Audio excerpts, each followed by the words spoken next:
Cada uno de los 49 cráneos fue ensartado por Kali en un cordón o sutradma de plata, que pendía como collar en torno de su negro cuello, y en la frente de cada cráneo lucía uno de los 49 signos que representaban los bijas primordiales pronunciados por el demiurgo, las palabras con las cuales se crearon y designaron todos los entes finitos existentes.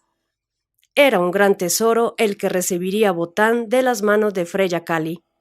El valor encerrado en aquella primera vuelta de cráneos del collar de Kali podrá evaluarse mejor si se considera que las razas sagradas del demiurgo, por ejemplo la hebrea, jamás han recibido como revelación más de 21 más un signos, es decir, el poder de 3 gigantes de 7 cabezas.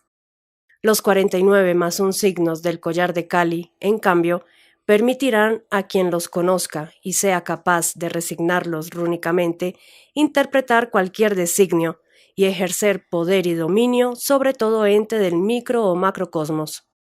Habiendo cumplido con éxito su misión, Freya Kali se aprestó a regresar al Midgard, el árbol Yggdrasil donde Botán pendía desde hacía 8 noches. En la 9ª noche podría liberarse gracias al secreto que su amada le revelaría. Su amada que había luchado por él en las regiones más tenebrosas del Niflheim, donde moran los Sidas traidores.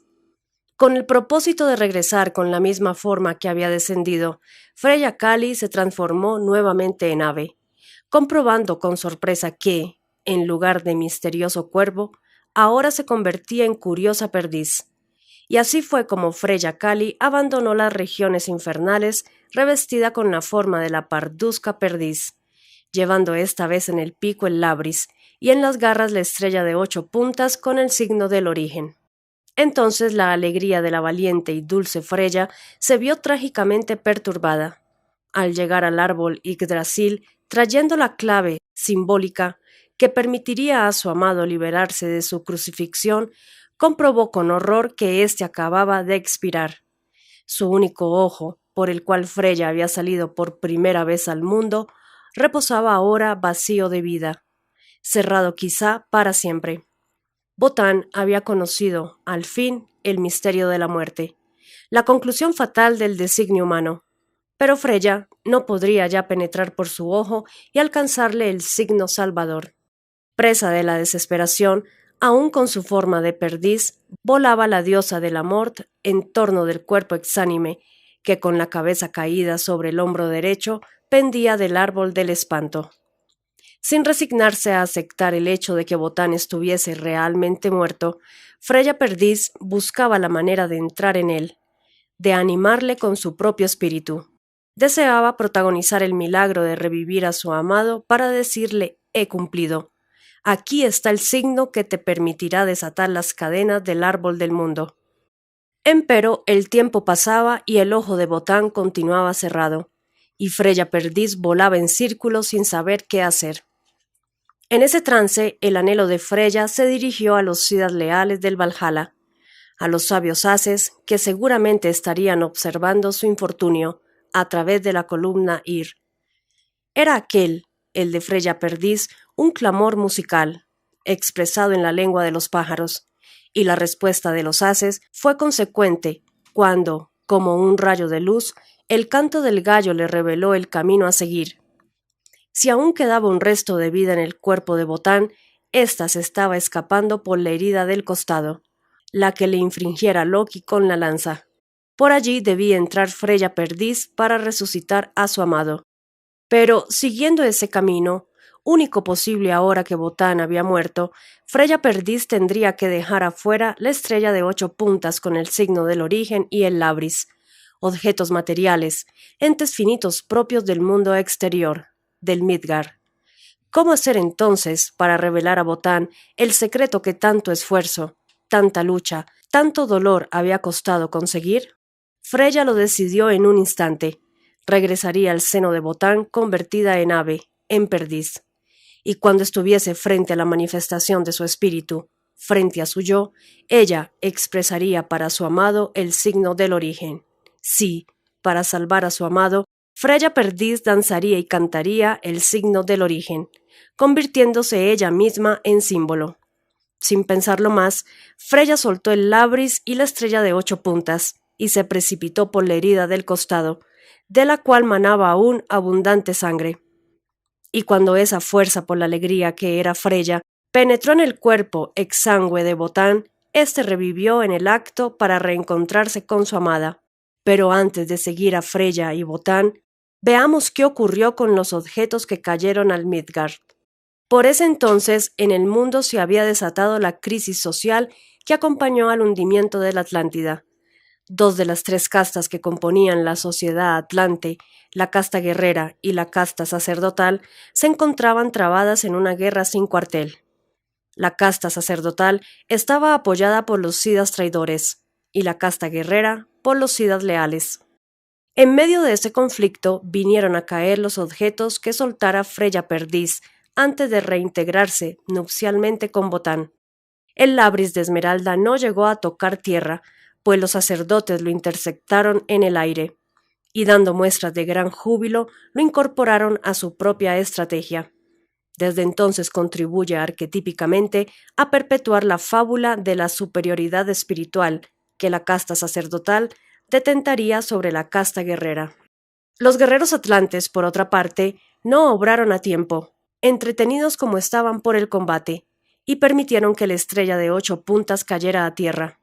Como consecuencia de este descuido, los arios hiperbóreos guiados por Botán tardarían miles de años en llegar hasta el Esterstein, en Teutoburger Wald, que es el lugar donde cayó aquella mitad de la llave Kalachakra conquistada por Freya a los Sidas traidores.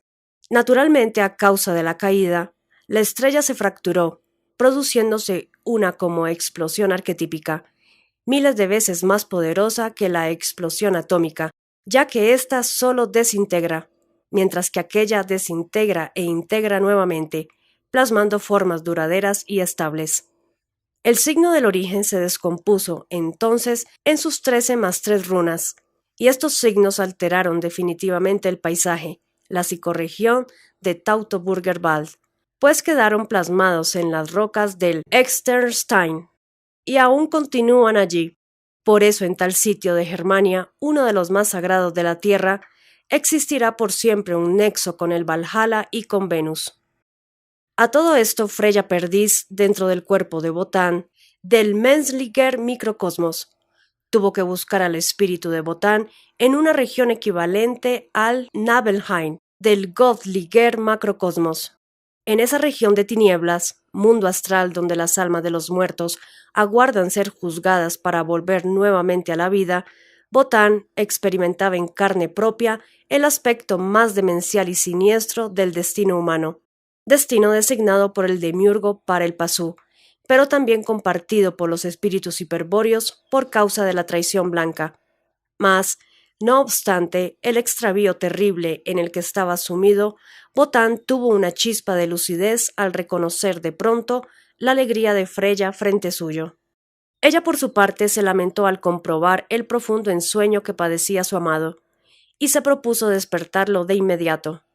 Para ello comenzó a bailar el signo del origen, la danza del laberinto que solo puede ejecutar una mujer Kali cuando se convierte en perdiz.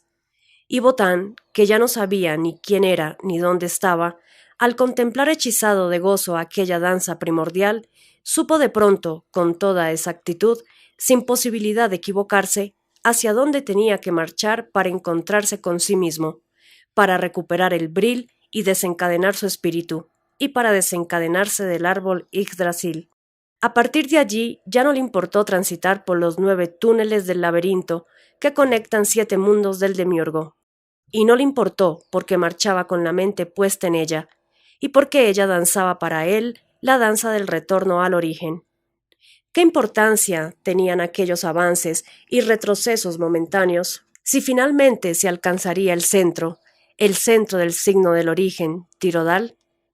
Porque desde el centro del laberinto, donde los caminos concluyen en el ángulo recto de Tirodal, está el paso hacia el Selste, la ventana hacia el espíritu y el bril, el camino de Agartha, la puerta de Venus.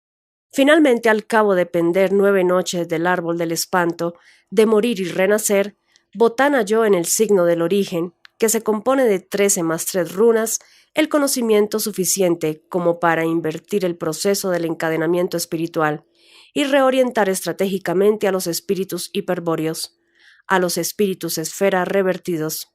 Él mismo lo probó al autoencadenarse, al crucificarse en el árbol Yggdrasil y liberarse deteniendo la rueda del tiempo por medio del secreto de la llave Kalachakra.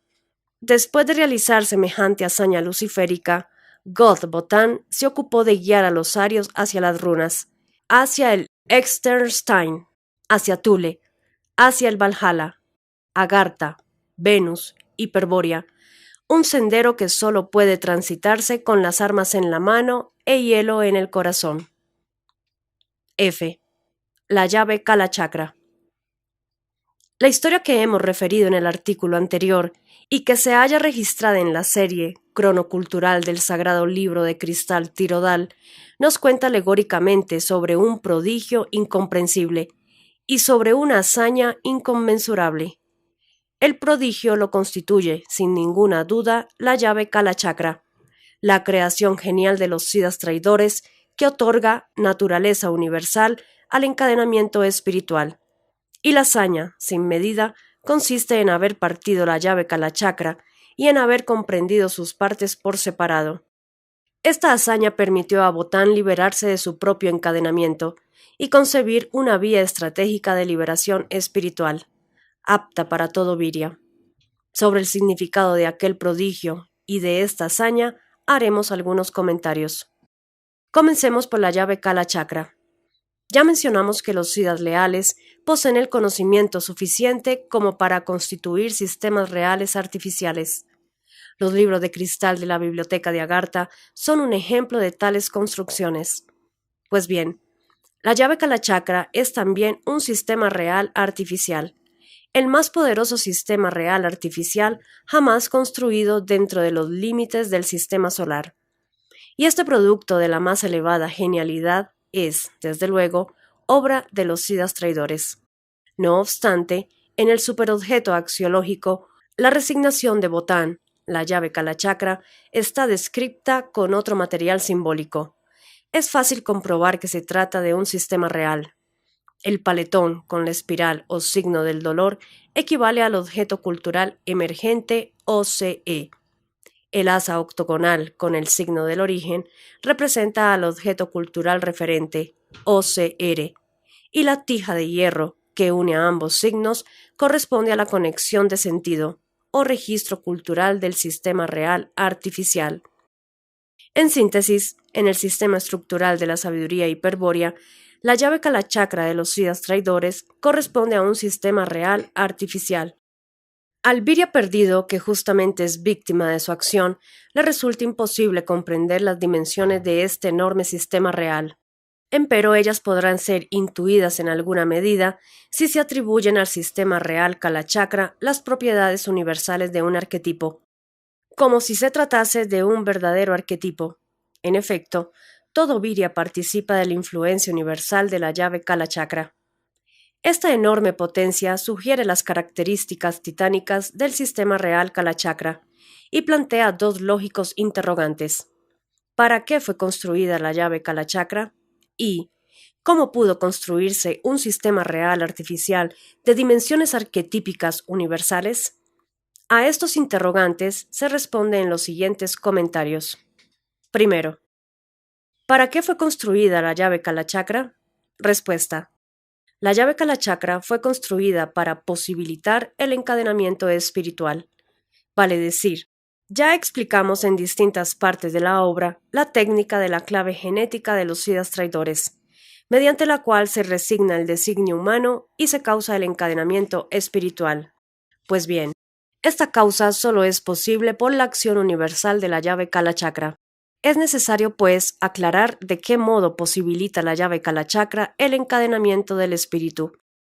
Ello no será difícil si recordamos que todo ente designado presenta una doble determinación ontológica, un término universal procedente del arquetipo universal y un término particular afirmado por el aspecto logos del demiurgo. El término universal del ente, su ser en sí, le otorga existencia universal e impulso evolutivo. en tanto que el término particular, el designio ser para el hombre, le asegura existencia individual específica. En el caso del Pasú, a la naturaleza humana, que el arquetipo Manú otorga al microcosmos potencial, pone término individual la matriz esencial, supuesta por el aspecto logos. Existe así el Pasú, el animal hombre que progresa evolutivamente hacia la entelequia Manú o microcosmos actual. En síntesis, el principio de individuación de designio demiúrgico, la matriz esencial, solo actúa para poner término particular a las determinaciones a priori del arquetipo Manú. La naturaleza humana universal, procedente del impulso evolutivo, posibilita la existencia individual.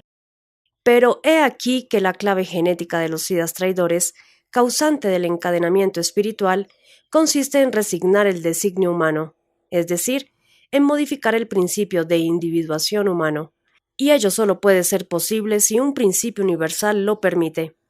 Se comprende ahora que la llave Kalachakra es el principio universal que posibilita la acción individual en todo virya de la clave genética.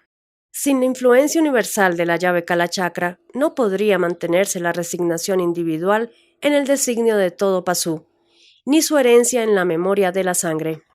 Desde luego, no será fácil comprender esta acción universal de la llave Kalachakra, que la equipara a un arquetipo universal, pues los siddhas traidores, ante la imposibilidad de modificar de algún modo los arquetipos universales, que están sostenidos directamente por la voluntad de el Uno, decidieron operar sobre el designio Pasú, modificando permanentemente el destino del animal hombre.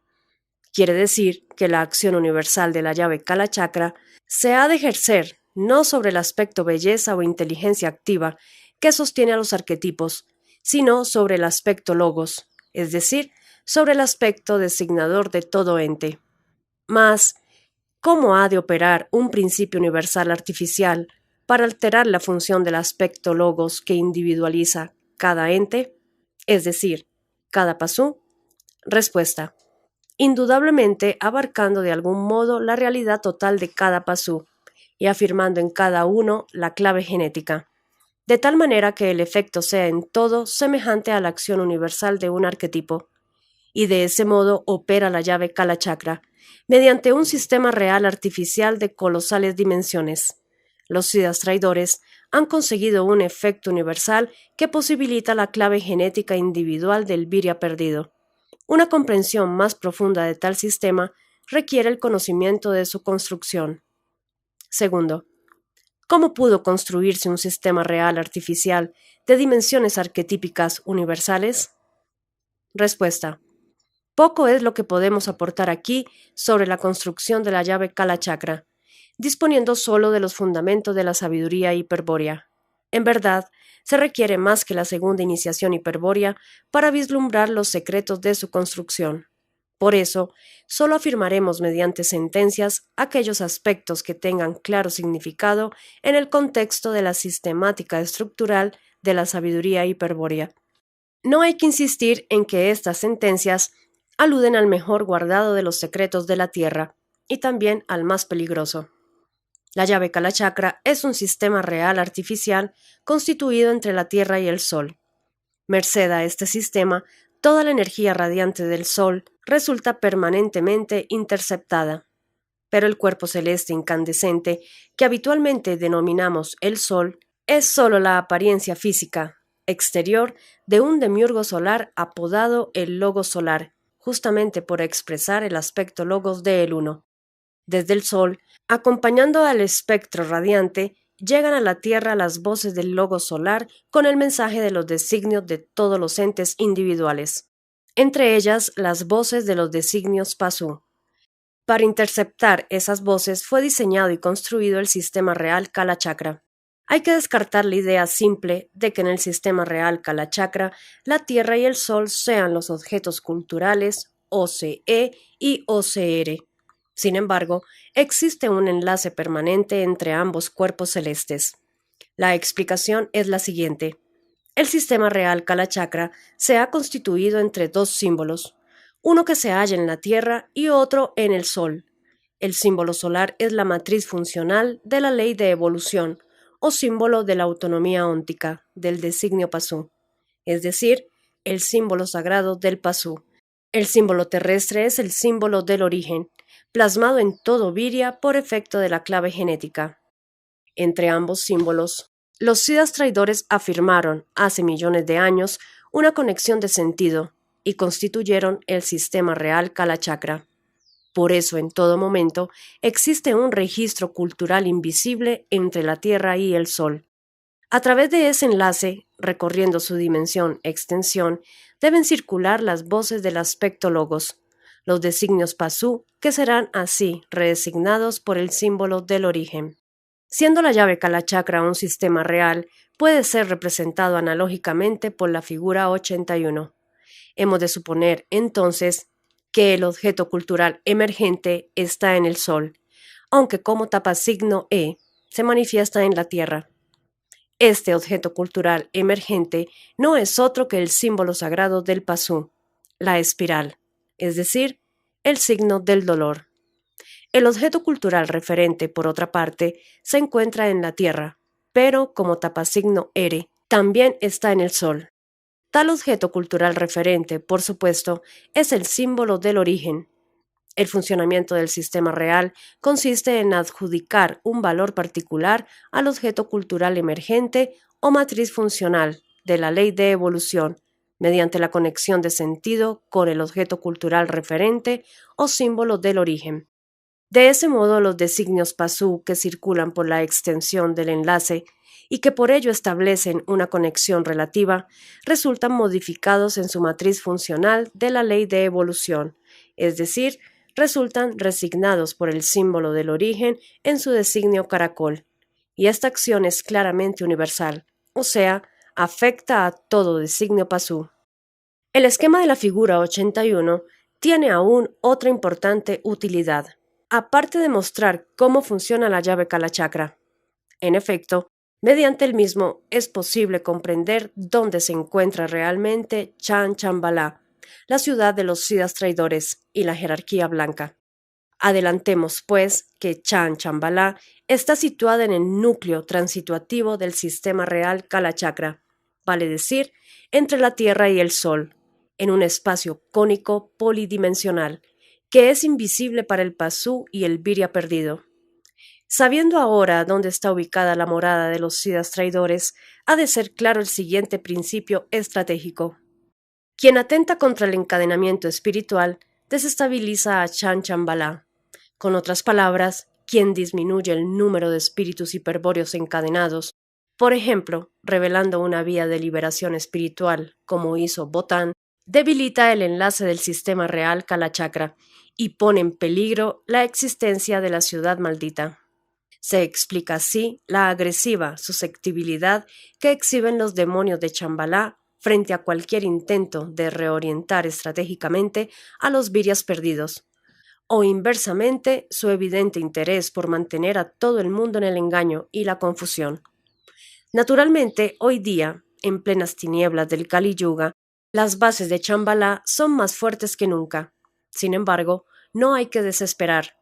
A esta situación pondrá fin la próxima venida del Führer, cuando la sangre pura de las eternas SS obligue a la ciudad del horror a emerger delante del sol, y la tierra parezca cóncava. Mas conocer dónde se encuentra Chan Chambala no sirve de mucho si no se indica dónde se hallan sus puertas. ¿Por qué espantosa abertura se ingresa al mundo de la maldad sin nombre?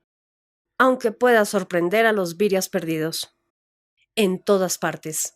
Es decir, la puerta se encuentra en cualquier sitio en que se afirme la tapa signo E del sistema real Kalachakra.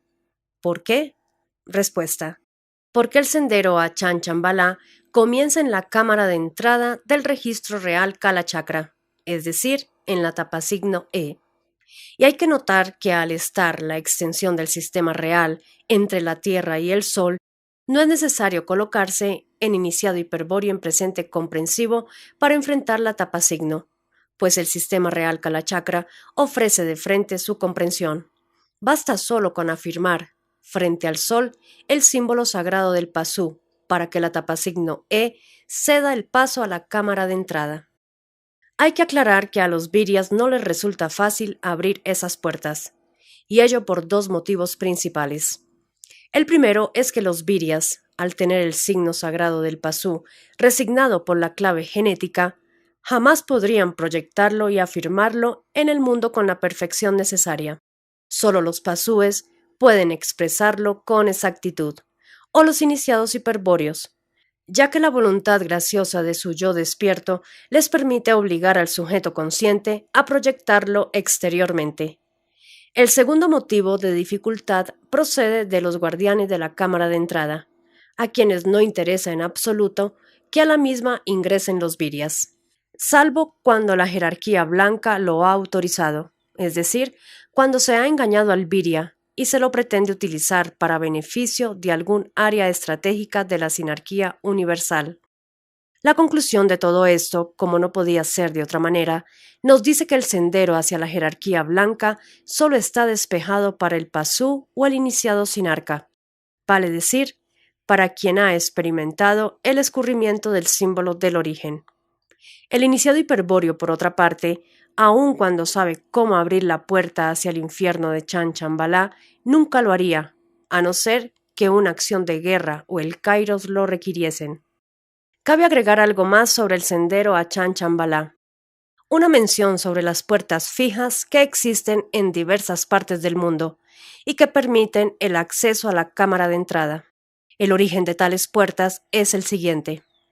Los siddhas traidores han entregado a la jerarquía blanca la cámara de entrada del sistema real Kalachakra y le han confiado su custodia, autorizándoles también su empleo para la estrategia de la sinarquía universal.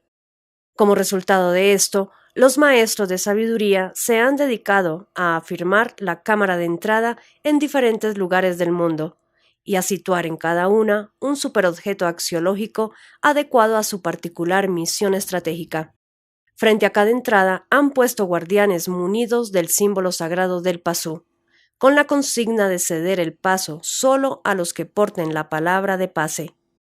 Esta palabra o signo es una contraseña con la que los mentecatos que allí acuden creen abrir la puerta mágicamente. Y esa palabra o signo, por supuesto, les ha sido revelada en la organización sinárquica a la que pertenecen, para que realicen el viaje iniciático. De este modo, se han creado en el curso de los siglos numerosos antros semejantes, ora con forma de templo, ora con forma de palacio, ora con forma de paraíso, etc.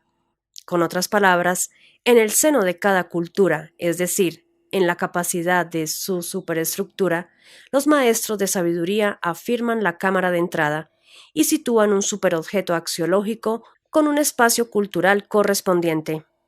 En su contexto, de acuerdo a las necesidades históricas de la evolución de los mitos, suelen construir los ámbitos característicos, por ejemplo, una pagoda, una sinagoga, una iglesia, una mezquita, una caverna iniciática, una montaña sagrada, una isla encantada, una tierra de los antepasados, un valle perdido, etcétera, etcétera.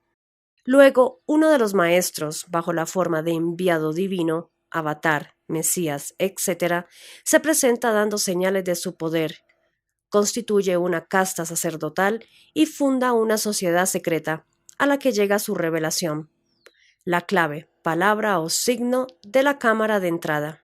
No vale la pena detallar, porque es fácil imaginarlo, la cantidad y variedad de patrañas que se han gestado de modo análogo. Y todo eso con el único fin de mantener el control sobre los linajes hiperbóreos confusos, hasta el día en que la sinarquía universal consiga entronizar sobre la Tierra a la raza sagrada del demiurgo.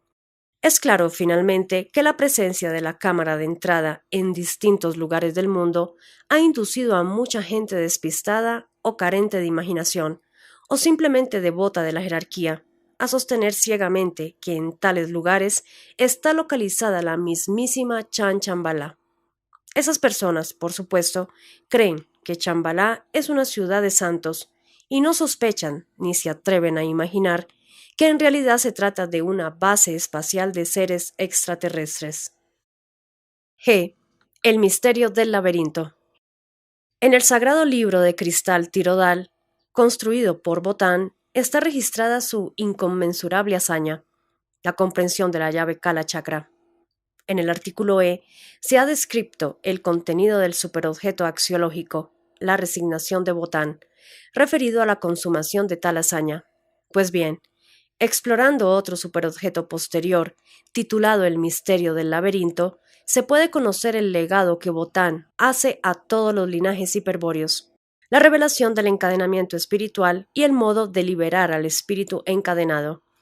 La sabiduría hiperbórea afirma, pues, que el gran As ha sido el verdadero fundador del antiquísimo misterio del laberinto, cuyos ecos culturales distorsionados por la acción enemiga han llegado hasta nuestros días.